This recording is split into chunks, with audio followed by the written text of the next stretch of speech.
Sebelum Alkitab firman Allah kita baca dan renungkan, marilah kita memohon pertolongan Roh Kudus di dalam doa. Ya Allah Roh Kudus, Engkau yang mendirikan gereja, Engkau yang memberi nafas hidup kepada gerejamu, dan Engkau yang memakai umat pilihanmu, manusia-manusia yang rapuh dan ringkih ini.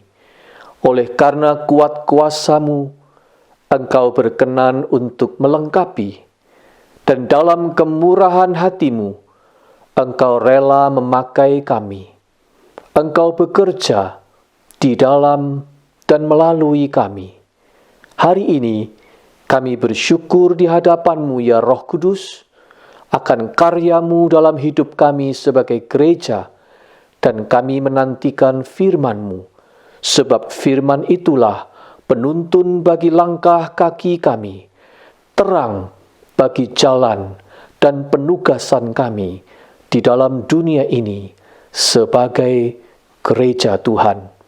Kami menyambut firman dan memohon pertolongan-Mu, supaya kami sanggup melaksanakannya. Di dalam nama Tuhan Yesus, kami berdoa. Amin. Pembacaan Alkitab diambil dari surat Filipi pasal 3 ayat 17 sampai dengan 4 ayat 5 yang berbunyi demikian. Saudara-saudara, ikutilah teladanku dan perhatikanlah mereka yang hidup sama seperti kami yang menjadi teladanmu. Karena seperti yang telah kerap kali kukatakan kepadamu, dan yang kunyatakan pula sekarang sambil menangis, banyak orang yang hidup sebagai seteru salib Kristus. Kesudahan mereka ialah kebinasaan. Tuhan mereka ialah perut mereka. Kemuliaan mereka ialah aib mereka. Pikiran mereka semata-mata tertuju kepada perkara duniawi. Karena kewargaan kita adalah di dalam sorga, dan dari situ juga kita menantikan Tuhan Yesus Kristus sebagai Juru Selamat, yang akan mengubah tubuh kita yang hina ini, sehingga serupa dengan tubuhnya yang mulia, menurut kuasanya yang dapat menaklukkan segala sesuatu kepada dirinya. Karena itu, saudara-saudara yang kukasihi dan yang kurindukan, sukacitaku dan mahkotaku, berdirilah juga dengan teguh dalam Tuhan, hai saudara-saudaraku yang kekasih. Euodia kunasihati, dan Sintike kunasihati, supaya sehati sepikir dalam Tuhan. Bahkan kuminta kepadamu juga Sunsugos temanku yang setia. Tolonglah mereka, karena mereka telah berjuang dengan aku dalam pekabaran Injil, bersama-sama dengan Clemens dan kawan-kawanku sekerja yang lain, yang nama-namanya tercantum dalam kitab kehidupan. Bersukacitalah senantiasa dalam Tuhan. Sekali lagi kukatakan, bersukacitalah. Hendaklah kebaikan hatimu diketahui semua orang. Tuhan sudah dekat. Berbahagialah kita yang mendengar firman Allah dan memeliharanya. Haleluya. Haleluya, haleluya, haleluya.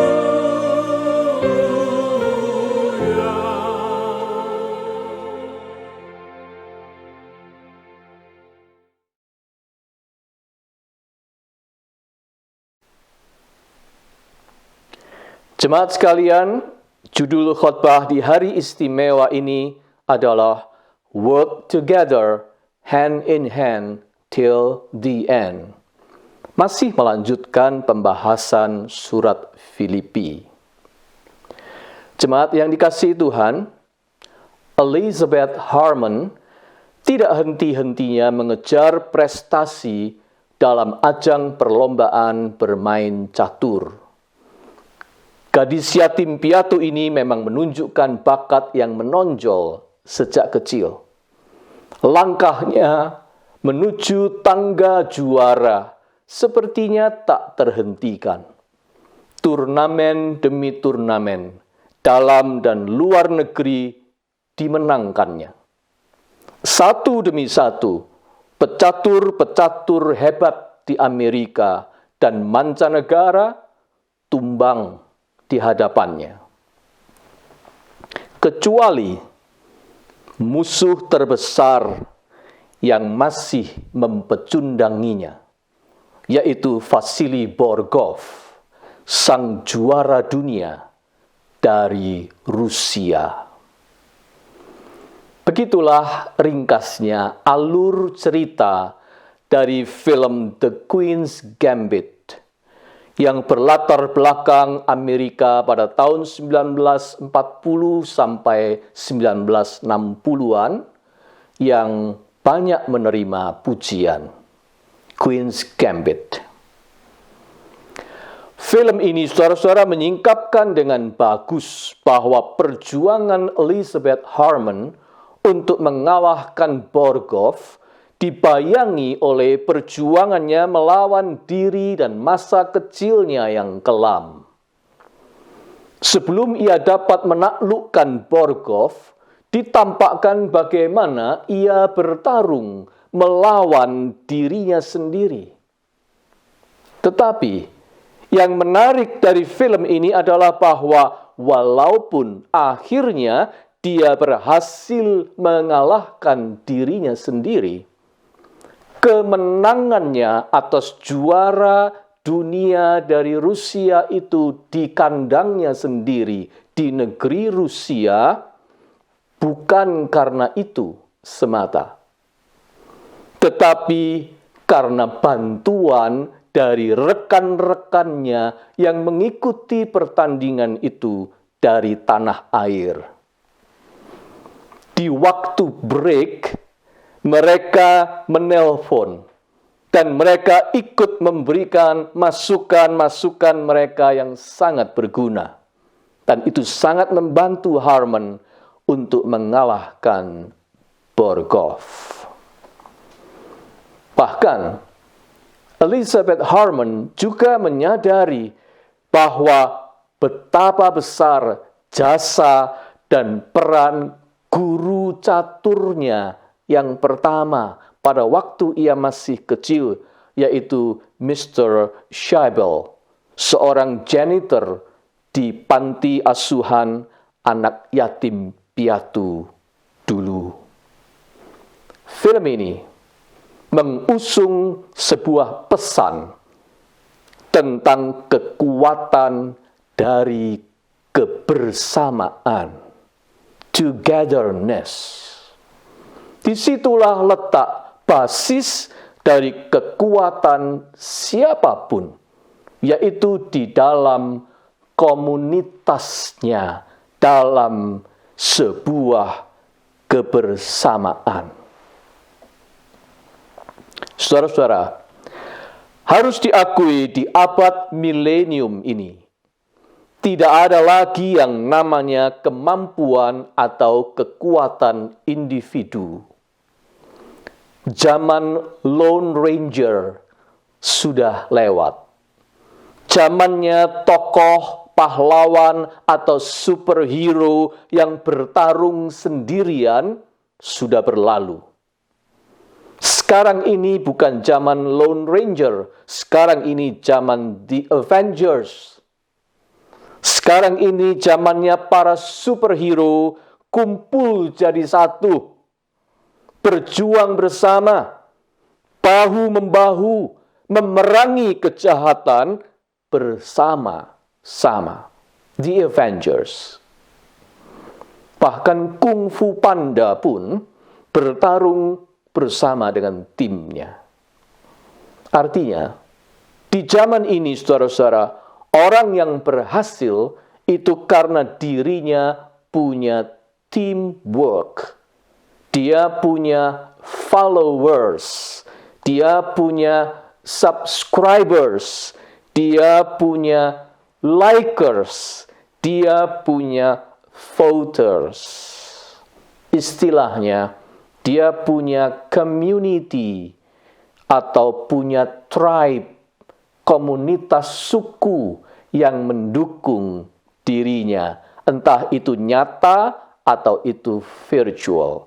Tapi dia itu ada dan berhasil karena dia punya community. Jauh sebelum abad milenium, melalui Rasul Paulus, Tuhan sudah memperagakan bagaimana dirinya bekerja. Tuhan itu sengaja tidak bekerja cuma melalui seorang individu, bahkan tidak juga seorang individu yang sangat berkarisma seperti Rasul Paulus. Surat Filipi begitu jelas menggambarkan kebenaran ini. Paulus amat menyadari hal ini. Itu sebabnya ketika ia meminta jemaat Filipi untuk mengikuti teladannya, dia tidak menganggap dirinya satu-satunya teladan bagi jemaat itu.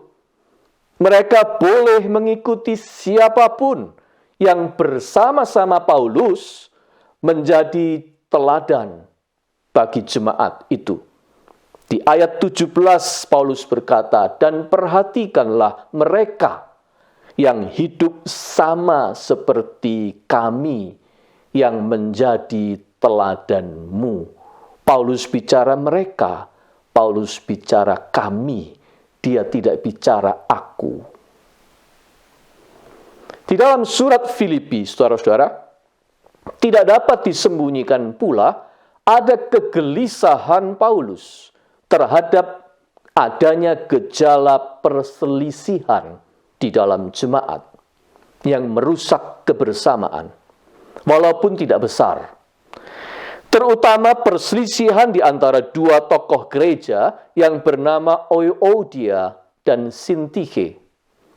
Pasal 4 ayat 2. Ia menasehati mereka dan meminta bantuan rekan jemaat lain, yaitu Sun Sugos, sambil mengingat betapa kedua teman yang berselisih itu adalah rekan seperjuangannya di dalam pewartaan Injil bersama dengan Clemens dan kawan-kawan sekerja yang lain. Paulus selalu menyinggung tentang rekan kerja. Dia selalu menyinggung tentang nama-nama lain selain dirinya yang sudah bekerja sama dalam pelayanan Injil. Paulus selalu menyinggung kebersamaan. Dengan kata lain, Paulus selalu memiliki dan menghidupi kesadaran akan kebersamaan, sense of togetherness. Mengapa? Saudara-saudara, jawabannya karena di dalam kebersamaan itulah Tuhan bekerja. Sekalipun dia masih di dalam penjara, masih ada rekan-rekan lain yang Tuhan pakai untuk saling membantu. Sebab Tuhan itu bekerja tidak melalui individu, dia bekerja melalui komunitas kebersamaan. Minggu lalu, saya mengatakan bahwa kita ini menjadi iklan bagi Tuhan. Proyek percontohan Tuhan. Untuk apa? Untuk membuat Tuhan dikenal melalui kita. Agar pekerjaan Tuhan tampak di dalam dan melalui kita. Hendaklah kebaikan hatimu diketahui semua orang. Pasal 4 ayat 5, kamu itu iklannya Tuhan. Sekali lagi Paulus menegaskan. Tetapi menjadi iklan percontohan Tuhan itu tidak mungkin dilakukan bersendiri, melainkan dilakukan bersama-sama. Sebagai jemaat, sebagai gereja, sebagai sebuah community. Disitulah letaknya kekuatan dari pekerjaan Kristus di dalam kita. Kristus itu bekerja di dalam dan melalui kebersamaan kita. Hari ini kita memperingati 7 tahun usia kebersamaan kita yang dimulai dari pembentukan GKI Los Angeles yang selalu bertepatan dengan minggu terakhir di bulan November, bulan Thanksgiving. Saudara-saudara, tentu tahun ini dalam situasi khusus, dalam situasi pandemik, situasi terbatas, situasi di mana kebersamaan kita menghadapi challenge, tantangan, akibat adanya physical social distancing di masa wabah ini. Situasi yang memaksa kita untuk sementara waktu banyak kehilangan kebersamaan secara fisik. Sesuatu kehilangan yang secara jujur harus kita akui, we all miss that. Namun, dalam suasana Thanksgiving atau pengucapan syukur, saya mengajak kita semua tetap bersyukur atas beberapa hal ini. Yang pertama, kita bersyukur bahwa kebersamaan kita sebagai jemaat adalah pekerjaan Tuhan, bukan hasil karya kita. Dan itu berarti tidak tergantung pertama-tama pada kita. Kalau toh kita terbatas, pekerjaan Tuhan tidak mungkin bisa dibatasi. Syukur kepada Tuhan melalui ketersediaan teknologi telekomunikasi yang begitu maju dan terbangunnya komunitas virtual, kita masih bisa melaksanakan aktivitas-aktivitas yang fundamental sebagai gereja. Malah, bersamaan dengan itu, secara paradoksal, pembatasan yang terjadi justru membuka ruang untuk kita menjadi gereja yang tanpa batas, menembus batas melalui kehadiran kita secara virtual.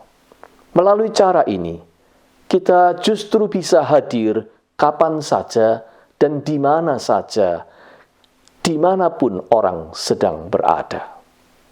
Kita tidak lagi dibatasi. Kita mengucap syukur untuk hal yang kedua, bahwa sekalipun yang namanya jarak itu nyata, tetapi sebenarnya kebersamaan bukanlah ditentukan oleh semata-mata masalah jarak, distancing. Justru jarak, saudara-saudara, lebih sering merupakan ekspresi ketakutan kita terhadap orang lain. Seringkali jarak merupakan ekspresi ketakutan kita terhadap kebersamaan. Karena takut dikenali, karena takut dicampuri, karena takut tersaingi, karena takut disakiti, karena takut dimanfaatkan, karena takut tidak cocok, kita menghindar dan kita membuat jarak dengan orang lain. Kita membuat distance karena kita takut pada kebersamaan. Tidak usah dipisahkan jarak. Yang namanya Euodia dan Sintihe itu berselisih, mereka berjauhan, otomatis berjauhan sendiri. Kalau hati kita dikuasai oleh ketakutan terhadap kebersamaan dengan orang lain, nggak usah ada COVID, kita sudah menjauh sendiri. Tidak usah ada COVID, kita otomatis bikin jarak. Tetapi, ketakutan bisa pula mengambil bentuk sebaliknya. Bukan menjauh, tetapi justru mendekat. Mendekat supaya jangan sampai ada yang kita tidak tahu. Atau jangan sampai kita ketinggalan berita. Kita mendekat supaya tidak ikut-ikutan digosipin. Kita mendekat supaya disangka teman dekat. Kita mendekat supaya kelihatannya akrab. Itu namanya bukan akrab, tetapi sok akrab. Mendekat-mendekat yang seperti ini semu. Dan sebenarnya tetap saja dilandasi oleh ketakutan. Sama saja, baik menjauh maupun mendekat, alasannya adalah karena kita takut pada kehadiran atau keterlibatan sesama di dalam hidup kita. Dan itu bukan kebersamaan. Jadi, perkara distancing, jarak di antara kita, sebenarnya itu bukan faktor pengikat utama bagi kebersamaan, saudara-saudara. Itu bukan yang menentukan sebab jauh atau dekat, itu seringkali justru menjadi bahasa ketakutan kita. Distancing itu justru menjadi bahasa ketakutan. Padahal di dalam Kristus, kebersamaan kita diikat bukan oleh ketakutan, melainkan oleh kasih. Bahasa kasih. Dan kasih itu melampaui semua jarak atau distancing. Entah kita berjauhan, entah kita dekat, tetapi kalau ada kasih, maka kasih itu selalu menemukan jalan untuk membangun kebersamaan. Ada atau tidak ada COVID, ada atau tidak ada pembatasan sosial, kasih itu tetap ada. Dan kasih tetap bisa menemukan jalan untuk diekspresikan. Ada sebuah ilustrasi karikatur yang bagus, saudara-saudara, yang menggambarkan seorang pria yang wajahnya kaku, dingin. Wajahnya itu tidak bersahabat sama sekali. Dan di gambar karikatur itu digambarkan rumahnya itu, pintu atau pagarnya itu dikunci, digembok, rangkap 4. Jadi kuncinya itu double-double 4. Simbol bagi akses yang tertutup bagi pendatang. Orang ini memang antisosial, dia anti kebersamaan.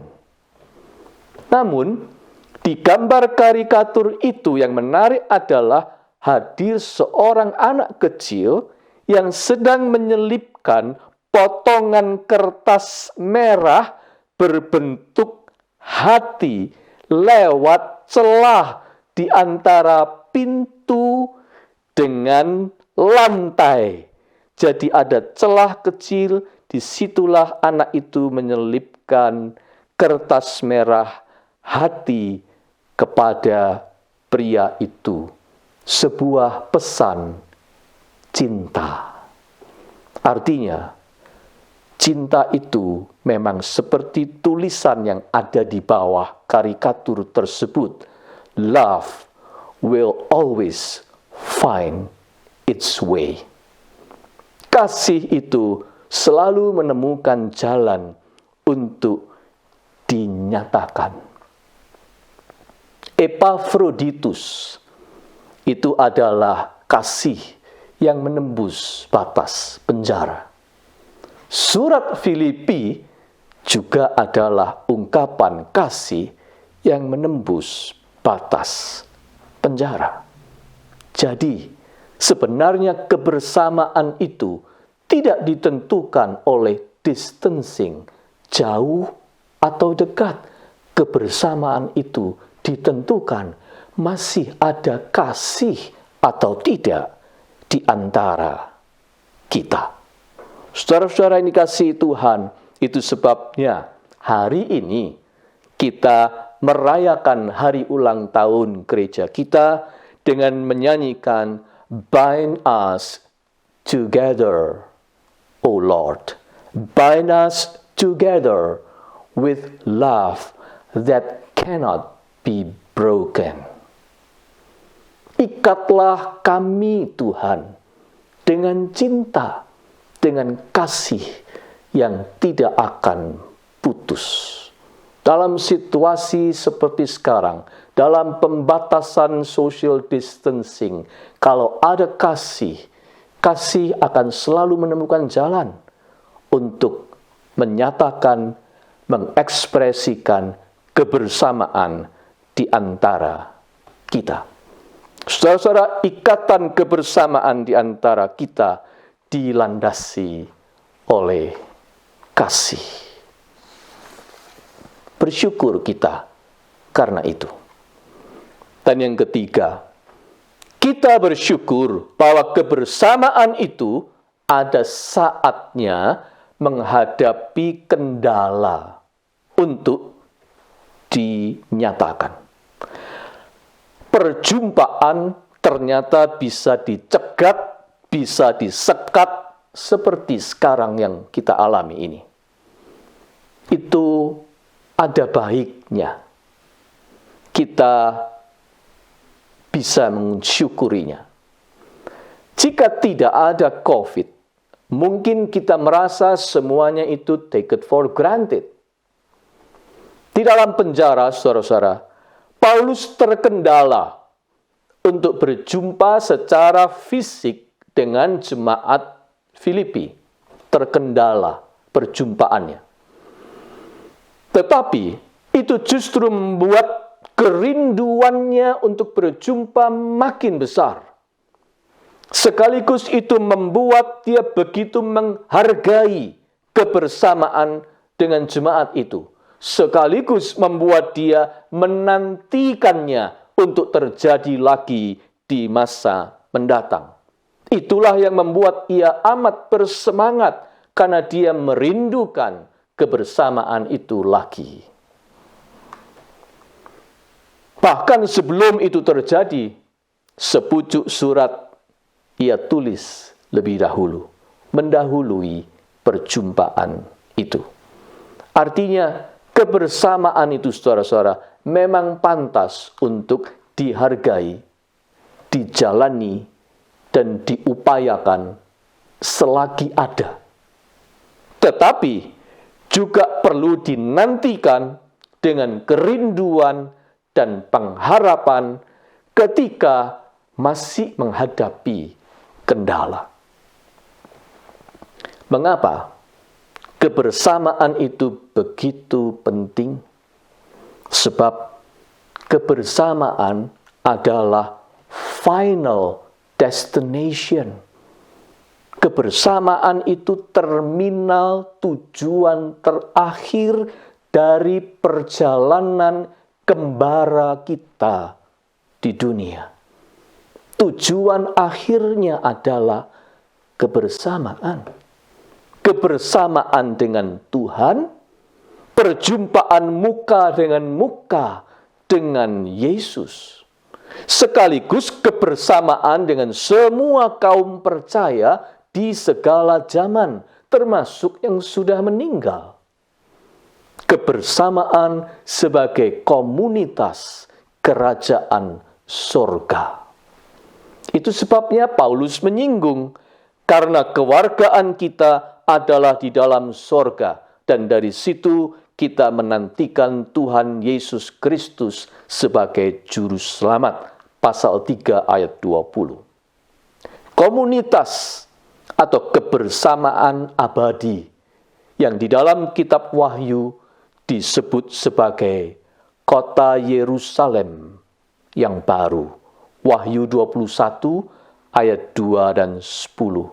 Ya, itulah ending dari perjalanan waktu sampai pada akhirnya, yaitu perjumpaan, temu muka, kebersamaan. Kebersamaan yang kekal dengan Allah dan kebersamaan yang kekal dengan sesama. Itu adalah ending dari sejarah ini. Jadi, mana mungkin kebersamaan akan lenyap? Yang mungkin adalah kebersamaan itu untuk sementara waktu terhambat. Untuk sementara mengalami kendala. Sehingga harus dibela dan harus diperjuangkan. Paulus mengajak jemaat Filipi untuk menjalin kebersamaan itu seterusnya sampai tiba kesudahan zaman, till the end. Itu menjadi keyakinannya yang kuat sekali. Sebab itu dia menyinggung tentang komunitas orang-orang yang namanya tercantum dalam kitab kehidupan. Pasal 4 ayat 3. Dan dia memberi peringatan tentang Tuhan sudah dekat. Pasal 4 ayat 5. Artinya, apapun yang terjadi, kebersamaan itu harus dipelihara till the end.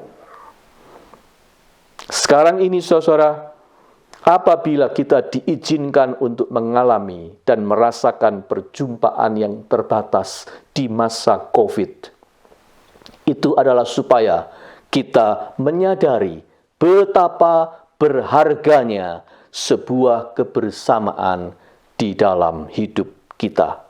Malah sebenarnya tidak satu pun prestasi dalam kehidupan kita yang bisa kita capai tanpa support dari sebuah community.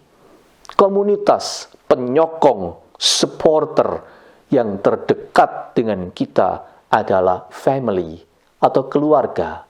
Dan yang kedua adalah the family of God atau gereja, church. Syukurilah dua komunitas basis ini di dalam kehidupan kita. Jangan pernah melupakan mereka. Ingat kisah tentang Elizabeth Harmon yang saya singgung di awal tadi.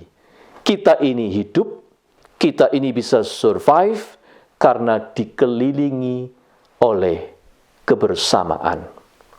Kita ada di dalam dunia untuk bersama-sama bergandengan tangan melakukan pekerjaan-pekerjaan kebaikan yang memuliakan nama Tuhan. Itu sebabnya mari dengan bersama-sama kita tetap bersatu, kita tetap mengikat diri dalam kasih, kita saling menopang, sebab dengan itu kita akan lebih kuat, kita akan lebih cakap di dalam melakukan pekerjaan Tuhan. Kebersamaan itu adalah buah pekerjaan Tuhan sampai tiba kesudahan zaman. Oleh karena itu, let's work together, hand in hand, till the end. Amin.